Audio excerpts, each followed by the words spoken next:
Yang turun bukan hanya polisi, tapi ada BRIMOB, TNI, dan Intel. Pertama polisi yang maju, kemudian TNI, lalu Intel dengan jumlah yang sangat banyak. Tapi justru Intel yang sangat brutal. Mereka pakai helm juga, dan sempat terlihat membawa tongkat besi, kayu, dan lain-lain. Dan saat dipukul mundur, di depan itu masih ada massa aksi yang tertinggal karena kena gas, air mata, dan kesulitan untuk berlari. Dan aku berdiri di depan, sebagai tim medis saya punya perlengkapan proper. Satu persatu mereka dikeroyok Intel. Aku lari dan melompat dan langsung memeluk korban pengeroyokan dari Intel. Ada pelajar, ada ojol.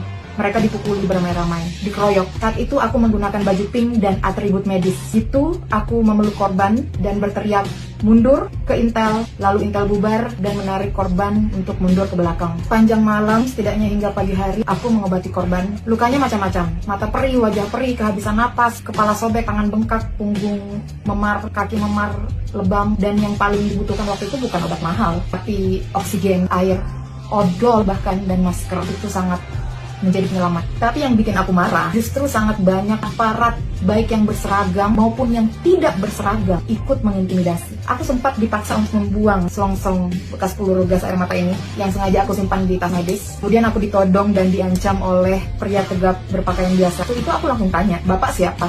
Dan dasar aturannya apa?" Terus dia jawab, "Saya anggota." Lalu saya jawab, "Saya nggak peduli, aturannya mana?" Namun tetap diintimidasi sampai saya harus berteriak di tengah-tengah polisi dan meminta tolong. Lalu responnya, biasa aja dong. Bukan cuma itu, aku melihat sendiri banyak motor yang dirusak oleh aparat yang tidak berseragam ini. Dan motor-motor itu punya masyarakat sipil yang sedang berdemonstrasi. Aku melihat gas air mata yang ditembakkan gak hanya dari arah depan, tapi juga dari samping, dari dalam gedung DPR, dari JPO.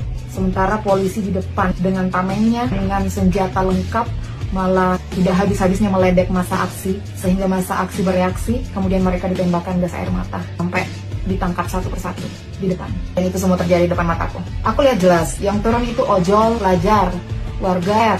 Mereka marah, tapi marahnya organik, bukan bayaran. Mungkin tidak bisa saya jamin, tapi saya sangat yakin yang bayaran justru yang datang berlawanan arah dari kami dan menyerang kami, baik yang berseragam maupun yang tidak berseragam. Dan malam itu mereka menggebuk manusia dan motor habis-habisan. Malam itu aku belajar, kekerasan negara itu nyata. Mereka nggak segan-segan menyakiti rakyat. Bahkan tim yang mengaku pers, medis sekalipun, ditembakkan gas air mata, diintimidasi tanpa alasan yang jelas. Tapi di tengah ketakutan, suasana mencekam seperti itu, ada keberanian massa aksi yang nggak habis-habis. Ada solidaritas bantuan logistik, medis, minuman, makanan dari warga untuk masa aksi. Ada orang-orang yang saling jaga, saling melindungi. Cerita ini nggak boleh hilang. Jangan diam, suarakan, ingatkan, sebarkan. Karena kalau kita biarkan, bisa saja besok giliran kita yang kena dan jadi korban. Biarkan fakta bersuara.